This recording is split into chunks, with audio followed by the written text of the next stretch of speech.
देशपांडे जी, आपकी विस्तारित टिप्पणी।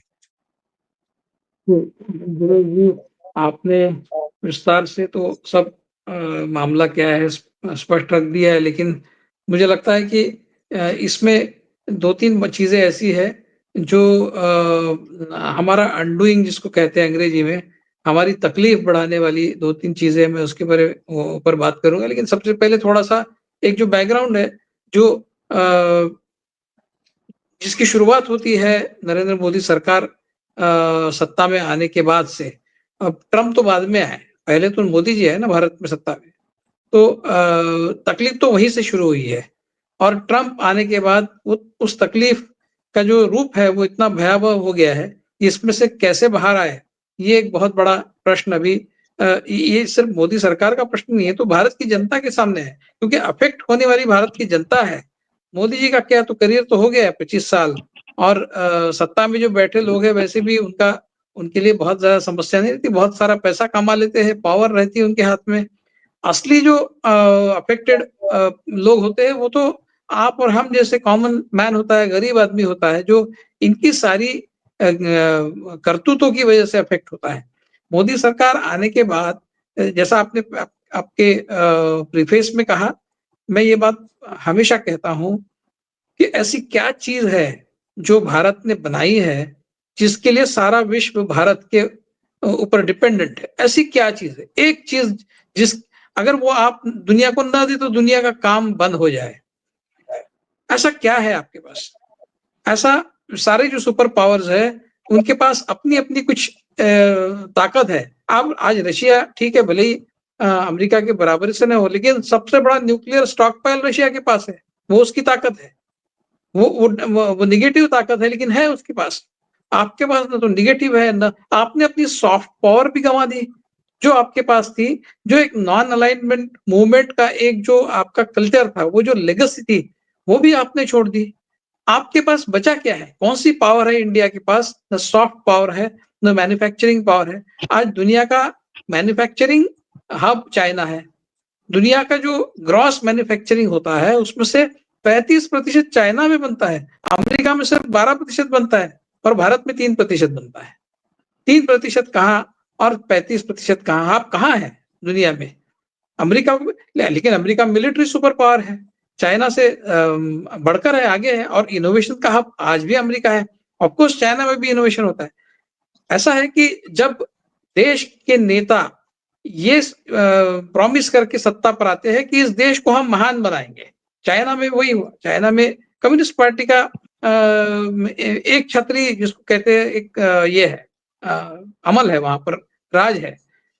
उन्होंने उनकी जो आइडियोलॉजी का एग्जैक्टली जो एंटागोनिस्टिक आइडिया है कैपिटलिज्म उसको एम्ब्रेस किया और उसका इस्तेमाल करते हुए वर्ल्ड पावर बने। तो एक तरह से उन्होंने कम्युनिज्म को छोड़ ही दिया। लेकिन हमारे यहाँ आइडियोलॉजी के नाम पे जो एक रिजिडनेस पिछले 12 साल में इस देश ने देखा है वो हमारा अनडूइंग है।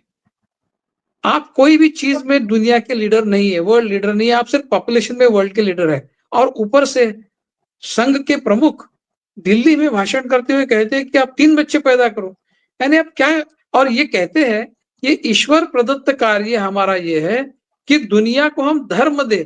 कौन बैठा है आपके इंतजार में क्या आपके धर्म के किसको चाहिए धर्म? ये दकियानुसी लोग इस देश में जो 12 साल से बैठे हैं दिनेश जी, वो हमारी समस्या है। हमारी समस्या अमेरिका नहीं है, हमारी समस्या चाइना नहीं है, हमारी समस्या ये लोग हैं। पिछले 12 साल में आपने देश को ऐसे कौन सी चीज में देश को ताकतवर बनाया है जिसके चलते आज कोई हमको आंख न दिखाया, इससे ऐसी स्थिति में हम गए हैं। हर कोई हमें आंख दिखाता है। नेपाल लिपुलेट पास में वहां से वो अपना माल भेजना चाह रहा है, वो कह रहा है हमारा है। बांग्लादेश आपको कौन आंख नहीं दिखा रहा है? आप तो लाल आंख चाइना को दिखाने की बात करने वाले लोग थे। आज तो सारे लोग आपको आंख दिखा रहे हैं। नेपाल आपको आंख दिखा रहा है, हिंदू राष्ट्र है, आपके हिसाब से हिंदू राष्ट्र है वो आपको आंख दिखा रहा है। तो आपने भारत को पिछले 12 साल में सिर्फ हिंदू मुस्लिम सड़कों पर हिंदू मुस्लिम करवाने से और कुंभ मेला करवाने से देश की ताकत बढ़ती है क्या? कौन ये जो 3 दिन का एक पब्लिक आउटरीच आप देखा है मोहन भागवत का, किस तरह के ख्यालात उन्होंने रखे? क्या है ऐसा कि जो सुन के दुनिया के डिप्लोमेट्स ये सोचे कि बाप रे! इनका क्या विज़न है और ये भारत को तो अभी महासत्ता बनाने जा रहे हैं। ये हिटलर को फ़ॉलो करते हैं, लेकिन हिटलर में इनमें एक फ़र्क है। हिटलर फ़ाशिस्ट था, ये भी फ़ाशिस्ट है। लेकिन हिटलर ने जर्मनी को सुपर पावर बनाया था। ये जो इन्होंने 12 साल में भारत को कौन-सा सुपर पावर बनाया है? इकोनॉमी में सुपर पावर बनाया है। क्या है आपके पास कि जिससे आपने इस देश को ताकतवर बनाया? कुछ नहीं। तो हमारी समस्या दुनिया की राजनीति में क्या हो रहा है? ये तो है ही। ये तो कॉन्टेक्सचुअल जब हम बात करते हैं तो उसमें ये सारे कॉन्टेक्स्ट आते हैं। लेकिन हमारा लॉन्ग टर्म जो प्रॉब्लम है, वो आइडियोलॉजिकल हो गया है। इस देश की पूरी जो नींव है, आइडियोलॉजिकल नींव है, उसी को तोड़-मरोड़ दिया है। उसको खत्म करने की एक ठान ली है लोगों ने और बहुत हद तक उसको खत्म भी कर दिया है। ऐसे वक़्त में जब एआई का इस्तेमाल जो है वो मानव को मानव रखेगा या नहीं, इस तरह के सवाल हमको परेशान कर रहे हैं और एआई से पूरी दुनिया उथल-पुथल होने की संभावना है। वहाँ ये लोग कह रहे हैं कि दुनिया हमारे ओर देख रही है बड़ी आशा के साथ कि भारत ही हमें निकाल सकता है। इस तरह की दकियानुसी बातें ये लोग करते हैं। दिल्ली में बैठ के इनके सबसे बड़े प्रमुख कहते हैं और इस देश को एक झूठा दिलासा देते हैं कि हमारे पास ऐसा कुछ है जिससे दुनिया बदल सकती है, जबकि उस चीज का कोई महत्व नहीं रहा है। कौन धर्म के पीछे जा रहा है दुनिया में? कौन है धर्म के पीछे? पिछले जो जो लोग पिछड़े हैं, जो आइडियोलॉजिकली पिछड़े हैं, वही लोग धर्म के पीछे भाग रहे हैं। उसमें हम लोग शामिल हो गए अभी। हम उससे दूर हो गए थे, लेकिन इन्होंने हमको उस दौड़ में फिर से लगा दिया है। ऐसे लोगों के साथ में जो सिर्फ धर्म के नाम पर गड़बड़ करना चाहते हैं, धर्म के नाम पर देश को बर्बाद करना चाहते हैं। अब जहाँ तक इकोनॉमी का सवाल है, अमेरिका हमारा जो अंतर्राष्ट्रीय राजनीति में आज हमारी जो गोची जिसको बोलते हुई है, महाराष्ट्र में गोची शब्द बोलते हैं, गोची हुई है मतलब हमारी जो मुश्किल हुई है, वो हमारी अपनी करतूत है। अमेरिका में ट्रम्प का मंदिर आप बना रहे हैं, भारत में इनके इनके जो फॉलोअर्स है, ये मतलब दुनिया के इतिहास में मोदी जी ने किया हुआ रिकॉर्ड है।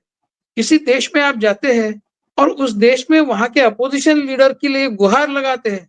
वहाँ के अपोजिशन लीडर के लिए आप कहते हैं कि फिर से एक बार ट्रम्प सरकार, आपकी बार ट्रम्प सरकार, ऐसा कहते हैं आप। आप इमेजिन कीजिए अगर ट्रम्प इंडिया में आए या फिर कोई किसी देश का प्रधानमंत्री इंडिया में आए और वो कहे कि अब की बार राहुल गांधी सरकार, चलेगा इनको?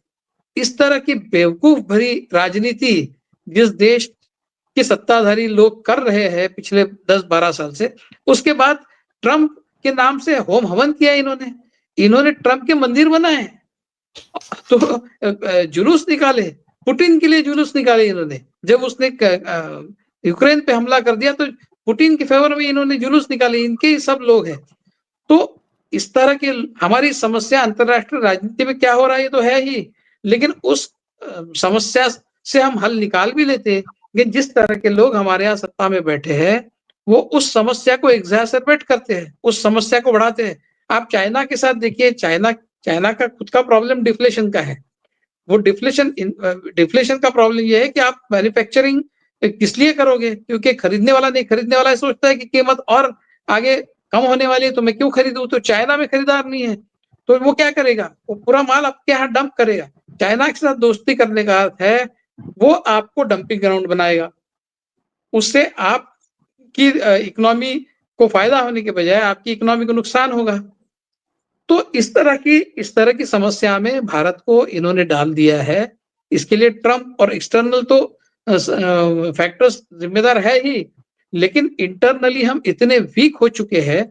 हम आइडियोलॉजी के लेवल पर, हमारी फिलॉसफी, पॉलिटिकल फिलॉसफी के लेवल पर, हमारी इंटरनेशनल पॉलिटिकल फिलॉसफी के लेवल पर इतने वीक हो चुके हैं कि हम इन समस्याओं के निराकरण के लिए हमारे पास कोई सोल्यूशन नहीं है। अब आज से अगर आप कटिंग एज टेक्नोलॉजी डेवलप करने की बात करोगे, जो आपने 12 साल पहले शुरू करनी चाहिए थी, जैसे हिटलर ने 12 साल में जर्मनी को सुपर पावर बनाया। आप हिटलर के फॉलोअर हैं, आपने क्यों नहीं किया वो? आपके बंच ऑफ थॉट्स में तो लिखा है, वो तो भागवत जी कह रहे हैं कि नहीं नहीं वो बंच ऑफ थॉट्स पुराना छोड़ दीजिए, जो कालानुरूप नहीं है वो हमने निकाल दिया है। काला, इसका मतलब वो उस समय जो लिखा था वहां उस काल के रूप अनुरूप था वो, ऐसा कहने का मतलब है। ये पॉइंट ये है कि हमारी समस्या आइडियोलॉजिकल लेवल पर बहुत बड़ी है, फिलोसॉफिकल लेवल पर बहुत बड़ी है, पॉलिटिकल फिलोसॉफी हमारी पूरी तरह से सड़ा दी गई है, सड़ गई है, जिसके चलते इसमें से हमको कोई सॉल्यूशन नजर नहीं आ रहा है। तो इन लोगों को सत्ता से बाहर, लोगों को सत्ता से बाहर करना या फिर इनका सत्ता से बाहर होना और एक सधी हुई पॉलिटिकल आइडियोलॉजी लेकर प्रैक्टिकल